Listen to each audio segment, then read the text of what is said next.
I'm really not gonna apologize for how I look. It is what it is.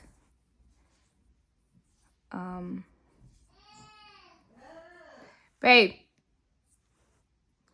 Sheldon. Please come. I wish I had that thing you have in the hospital where you press. Can you close the door for me, please? Can you please close the door for me? Thank you.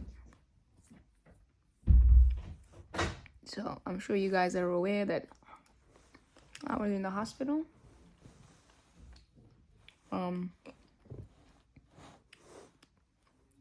I just got back, and what I'm going to talk about today is why I was in the hospital. I did film this since last year, but the editing is just so much work. I'm not in that, so I decided to just do story time and keep it also very short and sweet, straight to the point. I did tell you guys that I'm gonna keep you posted regarding my fibroids. So what I was in the hospital was I had them removed.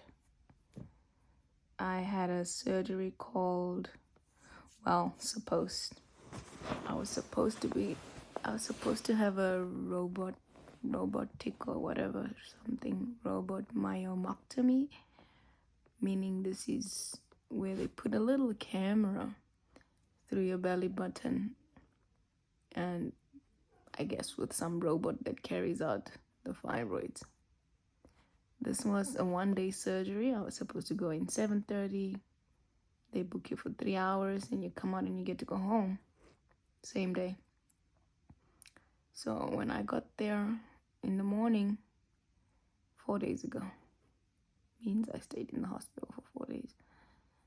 My gynecologist said no, since the last time that because also I made this appointment 3 months ago, which was last year, December, end of November-ish. I don't know why we had to wait so long, but I'm just happy that it's finally over and done with. So 3 months later, obviously, it's either the fibroids had grown or they had moved. In my case, they had moved lower down into the uterus. So the camera thing was not going to work. He had to now give me a cesarean. Yeah. He had to cut me open, in short. So obviously I agreed. Whatever, let's do it. I walked into that room. I felt like I was in one of the shows, Grey's Anatomy, because I've never had a surgery in my life. I'm almost 33 years old, and I've never had a surgery in my life. And these are just things I see on TV. So yeah, I walked in that morning and I woke up with, I don't know how to describe that pain. It's not a pleasant surgery. It's also not a minor surgery. It's a very big surgery, a very painful one. Yeah, and they give you, I'm allergic to, they gave me painkillers, which I'm allergic to. It makes me itch. So with the pain, I was itching, and you'll see that I have some, because even my nose, I scratched it open because I was just itching. Very horrible. So they had to give me now Benadryl through the IV, which is like allergic something that stops. It's not when you, I'm not even gonna explain that part, but anyway. So I got Benadryl and I felt better, and they prescribed other drugs. It's basically drugs. It's drugs because it makes me high and it makes me sleep and it takes the pain away.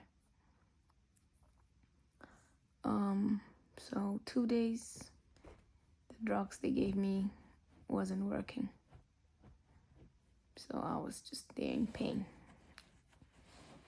I couldn't walk. Your belly just feels so bloated. I've never prayed for a fart, like just a one little fart like that. as soon as you start passing gas, there's like that relief. Because even when they put you on the anesthesia, like when they put you to sleep, there's just so many drugs. It's just so many things they put in your body that has to be dead.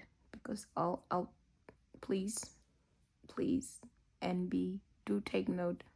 If you're sensitive, I do want to post the pictures of the fibroids that was taken out, and also kind of what the procedure looks like. So it's gonna be a little bloody towards the end of this video.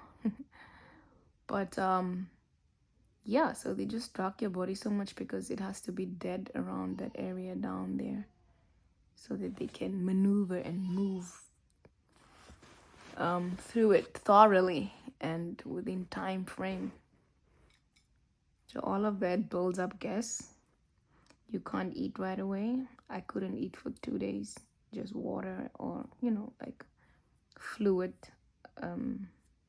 diet, nothing solid, not even soft diet. I couldn't eat yogurt. Or I remember when I came out, they made me soup, which was basically just warm water with some spices, a little bit.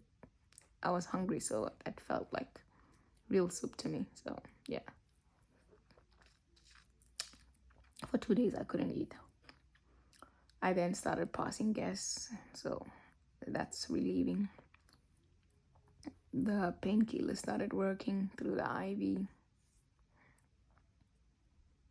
and yeah, I stayed in the hospital I was supposed to leave a day before, but I told them I'm not ready because the pain was just so bad, and I felt better. I'm like, I'm ready. Plus, I miss my son so much. I miss him so much.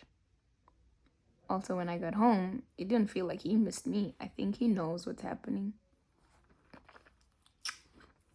I think this is also a time for him to learn that mommy's not always going to be jumping around and singing and, So he's kind of distant.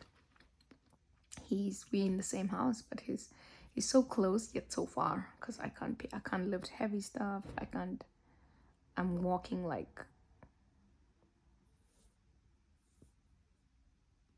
a mile, I don't know. I can't. One step takes like 30 seconds. So yeah, that's basically it. See, that was short enough. The video I filmed that I was gonna post on my YouTube is like this long and unnecessary talking, and I'm not gonna do that. Fibroids were huge. My doctor said that it was bigger when I had Malachi. Because remember, Malachi was when I was pregnant with Malachi, they were all together in the uterus together. So it was bigger. It's insane. It's crazy. I don't know. Big ups to doctors who know what they're doing. So he had to, and I always thought in my mind, I thought that fibroids are just loose in the uterus, because how do they move around? One day they're here, the other day they're there. But fibroids are actually attached to a muscle in the uterus, which needs to be cut off. Because I was like, when I pushed out Malachi, how come they didn't also just, come out? That is because they're attached. They are not loose. Ugh, such a horrible thing. Yeah, so I basically got a C-section, like when you take out a baby, same thing. It's just more painful because I don't know if it's more painful because I never had a C-section baby, but when I spoke to my sister, she's like, that sounds like more pain. And yeah, I have to change my diet now. Fun fact, my sister and I were Googling, stuff. For the past 2 years, I've definitely been Googling what causes fibroids, so I can stop doing what's causing it. But not one day until today did this part come up. Beer. Apparently beer causes fibroids in Black women. But even before that, I had already decided that I'm going to take a break from beer or any alcohol drink whatsoever. So that just works in my favor, of course. Yeah. So I'm fibroid free now. That is a relief. I have pain. It takes 6 weeks to heal. I can't pick up heavy stuff. I can't go to the gym. So I was basically waiting for this surgery to get done so I can start being consistent in the gym. So once I heal here, I'm back, baby. So this is just a time for me to lie still, be still, let the body heal, let the body do its job, its work, what it's built for, what it's there for, and stay calm.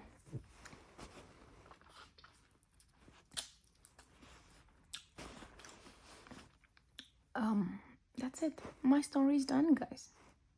I'm gonna add the pictures towards the end of the video so you guys can see the nonsense I had to deal with. Yeah. Bye.